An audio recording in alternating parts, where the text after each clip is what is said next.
મેરકુવાની દૂધ મંડળીના મંત્રી અને પ્રમુખ સામે પોલીસ ફરિયાદ નોંધવા હુકમ કરાયો હતો। મેરકુવા દૂધ મંડળીમાં મૈયત થયેલા સભાસદોના નામે દૂધ ભરી રૂપિયા ઉપાડી લેવાના કૌભાંડમાં સહકારી મંડળીઓના જિલ્લા રજિસ્ટ્રારે મંડળીના મંત્રી વિક્રમ પરમાર અને પ્રમુખ રાવજી પરમાર વિરુદ્ધ ડેસર પોલીસ મથકે ફરિયાદ નોંધાવવાનો હુકમ કર્યો છે। જિલ્લા રજિસ્ટ્રાર નીલમ ચાવડા દ્વારા જણાવ્યું હતું કે અન્ય ઇસમો પણ કૌભાંડમાં જણાશે તો કાર્યવાહી કરવામાં આવશે।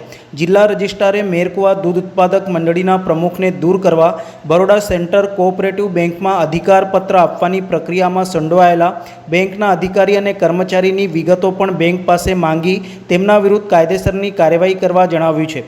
ધારાસભ્યની રજૂઆતો બાદ 3 કચેરી પાસેથી અહેવાલ મળ્યો છે। એસપી, જિલ્લા રજિસ્ટ્રાર અને ડેરી જે અહેવાલ તપાસતા પ્રમુખ મંત્રી જવાબદાર જણાયેલ છે।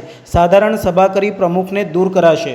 સહકારી મંડળીઓના જિલ્લા રજિસ્ટ્રારે કરેલ હુકમો પ્રમાણે ધી મેરકુવા દૂધ ઉત્પાદક સહકારી મંડળી લિમિટેડના મંત્રી વિક્રમસિંહ પરમાર અને પ્રમુખ રાવજીભાઈ પરમારે the Baroda centre cooperative bank limited ડેસરમાં મૃત ગ્રાહકોના ખોટા અધિકાર પત્ર મૂકી નાણાં જમા કરી ઉપાડતા ડેસર પોલીસમાં પોલીસ ફરિયાદ નોંધાવવા હુકમ કર્યો છે।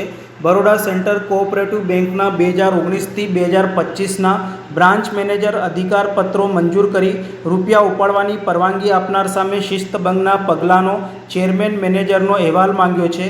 મૃત સભાસદના ખાતામાંની રકમો ચૂકવણી મંડળીના 2019થી 24ના ઓડિટની સમીક્ષા કરી અહેવાલ રજૂ કરવા સ્પેશિયલ ઓડિટર મિલ્ક ઓડિટ ઓફિસને સૂચના અપાઈ છે। મંત્રીને મંડળી દ્વારા મંત્રી તરીકે દૂર કરવામાં આવેલા છે, જ્યારે પ્રમુખ રાવજી પરમાર ફરજ બજાવવામાં કસૂરવાર છે। મંત્રીના ગુનામાં પરોક્ષ રીતે જવાબદાર છે। સાધારણ સભા બોલાવી પ્રમુખને હોદ્દા પરથી દૂર કરવા તાકીદ છે। વડોદરા જિલ્લા સહકારી દૂધ ઉત્પાદક સંઘ લિમિટેડની તપાસના અહેવાલનો અભ્યાસ કરી સંઘ તથા સુપરવાઇઝરની ભૂમિકાની પુચ્છા કરાઈ છે। સ્પષ્ટતા બાદ આ અંગે વધુ કાર્યવાહી હાથ ધરાશે। ધારાસભ્યશ્રીની રજૂઆત આપને મળી પછી 3 જુદી જુદી કચેરીઓ પાસેથી મને અહેવાલ મળ્યા છે। એસપી સર જોડેથી અહેવાલ આવ્યો છે। જિલ્લા રજિસ્ટ્રાર તરીકે મેં મારી કચેરીના અધિકારીને બી તપાસ આપી હતી અને બરોડા ડેરી તરફથી બી તપાસ અહેવાલ આવ્યો છે। ત્રણેય તપાસ અહેવાલને તપાસતા પ્રમુખ અને મંત્રી અત્યારે અમને જવાબદાર જણાયેલા છે। એટલે ગઈકાલે આપણે પ્રમુખ અને મંત્રી સામે પોલીસ ફરિયાદ કરાવવા માટે બી હુકમ કરી દીધો છે। પ્રાથમિક તપાસમાં તો અત્યારે પ્રમુખ અને મંત્રી લાગી રહ્યા છે। વિક્રમભાઈ છે મંત્રી છે અને પ્રમુખ રાવજીભાઈ મંગળભાઈ પરમાર। સ્થળ તપાસ અમે કરી હતી એટલે અમે જોયું કે મંત્રીને આ લોકોએ દૂર કરી દીધો કે ભાઈ મંત્રીએ પોતે બધી વસ્તુ સ્વીકારી છે, પરંતુ સહકારી કાયદાની જોગવાઈ પ્રમાણે મને એવું લાગ્યું કે આમાં એકલા મંત્રી જવાબદાર નથી, એટલે પ્રમુખ બી જવાબદાર જણાવ્યા। એટલે પ્રમુખને અમે અલગથી એક લેટર લખી અને દૂર કરવા માટે જણાવ્યું છે। એટલે એના માટે એ લોકો ખાસ સાધારણ સભા કરી પ્રમુખને દૂર કરશે। બીજી વસ્તુ કે હજી આપણી બેંક પાસેથી અહેવાલ એક બાકી છે અને ડેરી પાસેથી બી એક અહેવાલ બાકી છે। એટલે પ્રમુખ અને મંત્રી સિવાય બીજા કોઈ સમૂહ જો જવાબદાર જણાશે તો ફરીથી આ જ રીતે આપણે એમના વિરુદ્ધ બી પોલીસ ફરિયાદ કે આગળની જે કાર્યવાહી કરવાની થતી હશે એ કરશું।